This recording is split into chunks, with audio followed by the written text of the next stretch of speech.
Dear brothers and sisters, even when we have everything we want on our table and everyone you love is there in your life, you still feel something is missing. You are not able to name what is missing. If you could, you might be able to go somewhere to get it. You feel that something that is vital to you lies out of your reach in the unknown. And the hunger to fill this vacuum drives some people to accumulate possessions, degrees, persons, things. But they are still disappointed because the hunger is for divine. It is to satisfy the hunger to satisfy this hunger, God sent His Son, Jesus Christ.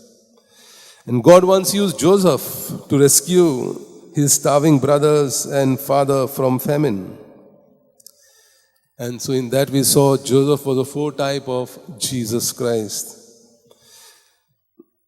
He came to satisfy the hunger for God. And when we see Jesus feeding the hungry and curing all kinds of diseases, we are reminded that these are the signs calling us to see Him, in Him, the answer to our eternal hunger. God is not beyond Christ, but in Him. Therefore, let us not try to satisfy our hunger for the divine away from Christ. And if we do this, the hunger will only drive us out of truth and shelter of love, setting us on haunted journey, on a never-ending path in quest of something that is missing.